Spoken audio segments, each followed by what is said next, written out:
So today at the Observing Fullerton podcast, we're interviewing Gaby Garcia. Gaby is the Community Development Manager at the nonprofit OC United. She is the Director of Community Building Initiative, a qualified TrustBased relational intervention practitioner, and a domestic abuse support group facilitator. Alrighty, so Gaby, let's first start with a brief introduction of you.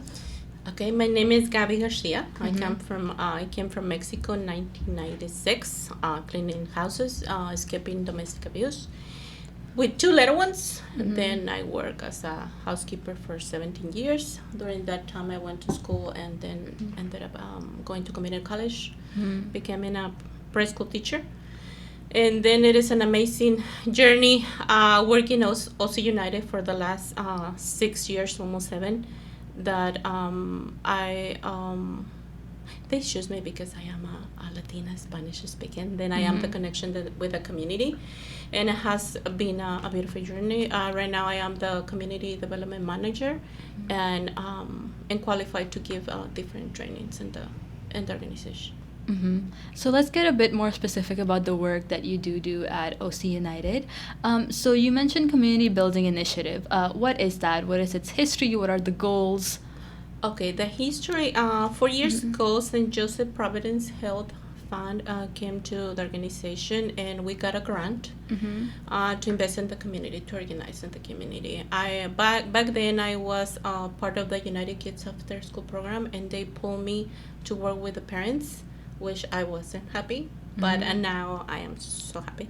Then we organized, we already had a relationship because the after school program with 30 families. Then based on that, we start presenting what we'll be organizing, and we start having meetings weekly and knocking doors, talking about how what the changes they want to see the residents in their community, identify problems, and they, after so many meetings, beautiful, we see the need of the community to be heard, to have a voice in the changes and what is happening, and they identify high crime, where high crime it's like a bubble. There's a bubble, and then the branches are juvenile crime, homelessness, the behavior, not the person, affordable house, or speeding in the street, so many accidents, family problems where it was domestic abuse.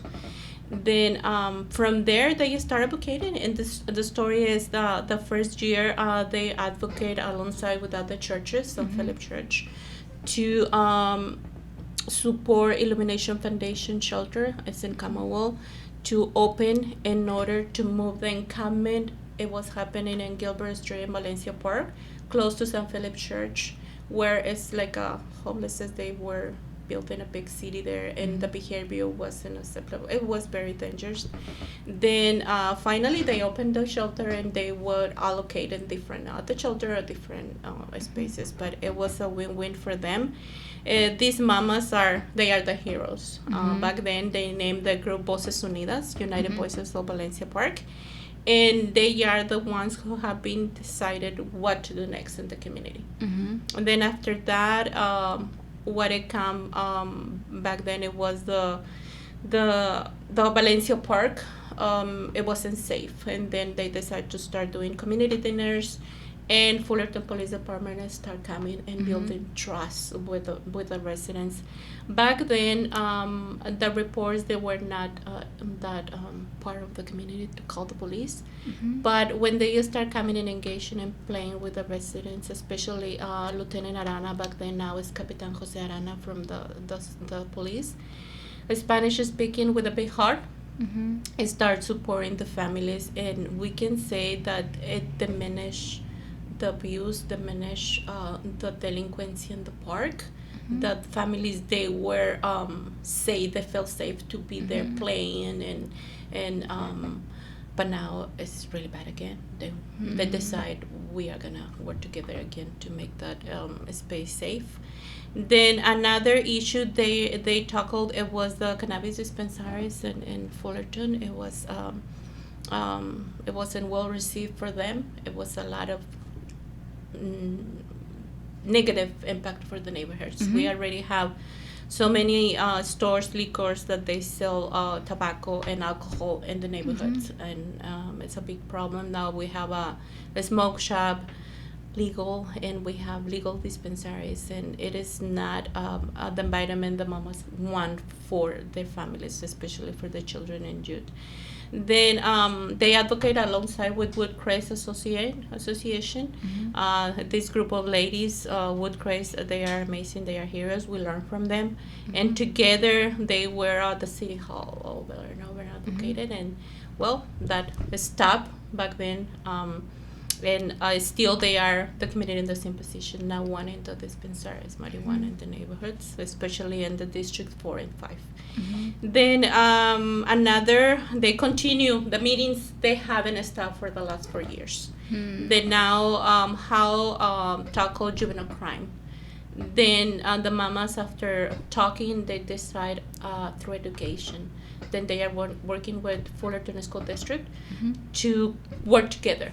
And it is a really good relationship they have already, these ladies, these leaders, to Fullerton School personnel, that they are working in reclassification. Is for English learners, children. It is the program, they need to be reclassified out of the program by 6th grade. If they are not, when they go to junior high, they are not able to get the electives who prepare them for college. Then they are far behind. Right. Besides all the things that's happening at home and in the neighborhood, they have to deal with that. It's like putting a wall to say you are an English learner that you don't have a future. Then what the mamas want, they want a future. And now they are advocating to not call these children and youth English learning, but bilinguals emerging, because it is a gift to have 2 languages or 3 languages.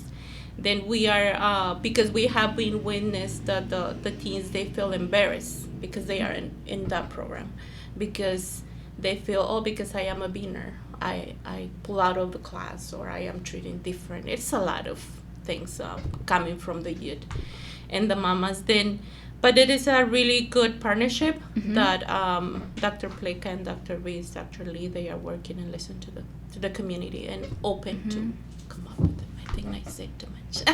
Oh no, you explained it perfectly, because it really is a community building initiative, so you have to tackle it from a lot of different perspectives. So that's one of the projects that you handle at OC United. You also are a practitioner of trust-based relational intervention that you mentioned briefly in your introduction. What is it? What is TBRI, and what are the benefits of using this therapeutic model over the others? I think that's the heart of OC United. I'm sure it is the heart. TBRI, trust-based relational intervention, the heart is building trusting relationship. Building safe environments for the population we serve, for children, teens, or adults. And it has 3 sets of principles: connecting, empowering, correcting. Okay. And that connecting is, how am I connecting with you? I am looking into your eyes. I smile with you. That's the same approach with any human being. Make them feel safe and trust what we do. Empowering. An example at the school, we provide water and nutritious snacks and sensory activities every 2 hours. We have to make sure that the child is well nurtured. We focus on the holistic. TBRI is the whole person. Then and correcting is help the children to choose the right behavior. When a child is not behaving good, that's when we are a detective. What is happening, what they need. I have a question that it is magic, and at any age is, what did you need? What did you need right now to feel better and to feel safe? The eye contact, the proximity, the tone of my voice. And an example, if your child is not behaving and I want to correct that behavior, you can do that because I said so. That is not right. No, we teach them. We reduce to do it over again, to do mistake, that's okay. how can we change. We are teaching them to face challenges in their life, to find a solution, to heal. And then TBRI, it brings healing to the community. When I start TBRI little trainings in the organization, we were 1 year with after school program. It was a switch, because I start healing in my own life, then I start understand the other person, to see that the child is the child, the behavior is something else. This child is whole, is beautiful, and it deserves that opportunity where the voice can be heard. It's an example. When a child is asking for something, I stop what I'm doing. I turn and I say, "What do you need?" "Yes, I like your voice. The color of your eyes." Some child, they have been in traumatic situations that you can even touch them, or they don't look at you in eye contact. They don't have a voice. They don't know how to express, because trauma damage the brain development and the brain chemistry, even gastric stomach problems. But we bring healing, and we bring that brain to rewire again, to be functioning again, to think, to accept it.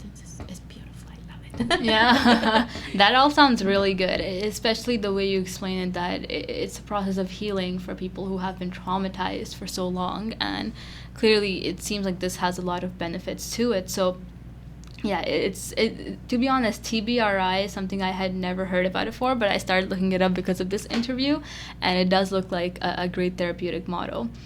And if you don't mind, I want to mention that the Latino community is in trauma. You don't see, and even the entire world, because the risk factors who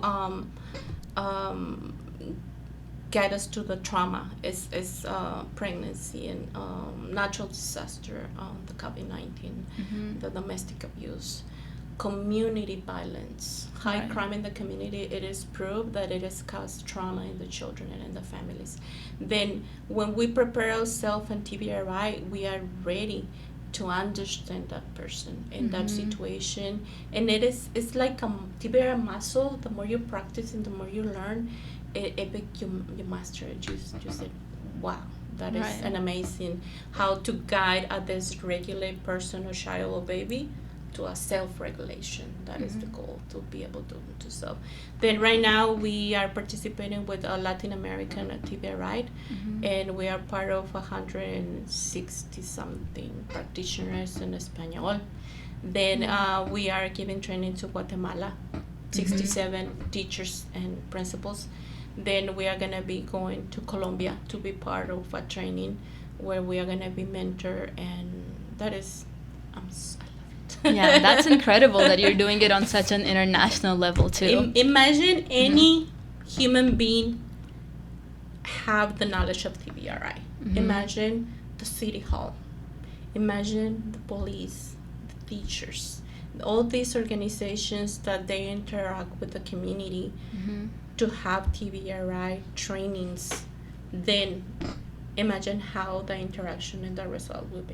But yeah, thank you for explaining that. And it's it seems like this goal that of achieving TBRI's therapeutic model and spreading that, you're doing a really great job of that, especially because you're working internationally too.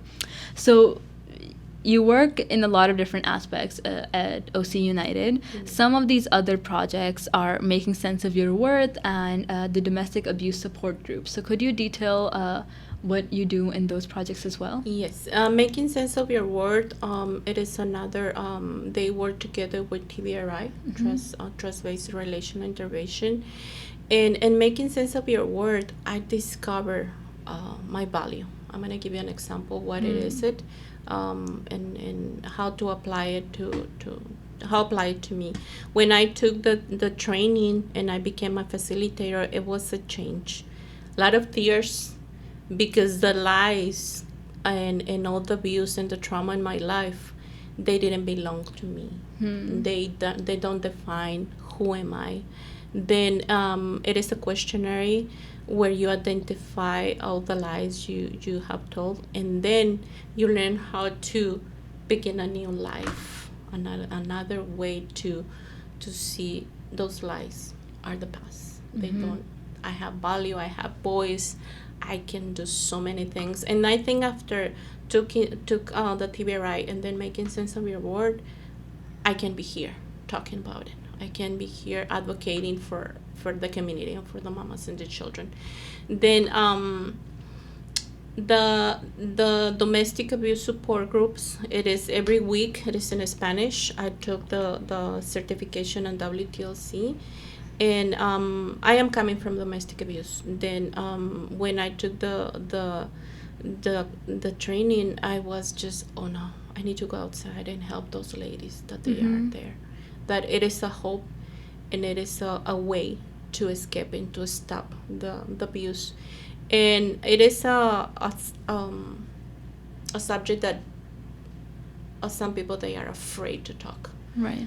But we are bringing the tools and the healing and the support, and beautiful things are happening. Okay. And TBRI is the heart of all this. Making sense of your word, domestic abuse, how we approach them. Even I am not giving a full training of TBRI or making sense of your word. I am using the tools to help them, because they need the help immediately. They can wait in 3 months have a training. Then we use the tools and how to approach these situations, and it is beautiful because we are able to prevent divorces or to prevent abuse, child emotional child abuse, suicide, depression, anxiety. Then that is what we do. Remarkable work you're doing in preventing those things in the community. And I think because you have worked so much in the Orange County community with kids, teens, adults, what kind of concerns, as a community leader, what do you think are the most pressing needs of Fullerton right now? Voces Unidas that identified high crime in the community. High crime, and one of the things is the juvenile crime, and they decide to tackle this problem working with Fullerton Police Department. And now we had enough liquor stores with enough shops where they sell tobacco and alcohol. Then one of the concerns is the having dispensaries, cannabis dispensaries in the neighborhood, where it's not going to benefit at all our neighborhoods. Then that is something the Voces Unidas will work together in that issue. Also, my concerns also is the lack of safe spaces for youth to have to get together. Like right now, we had the shooting last Friday in the Valencia Park, and we are working with the Fullerton School District, Fullerton Police Department, churches, and the group of Voces Unidas to come up with activities and events, healthy events for the families, and prevent the juvenile crime and prevent the high crime. Yeah, so clearly a lot of work still needs to be done. So thank you, Gaby, for being with us today. Gaby is with the OC United, a nonprofit in Orange County. Thank you so much. You're welcome.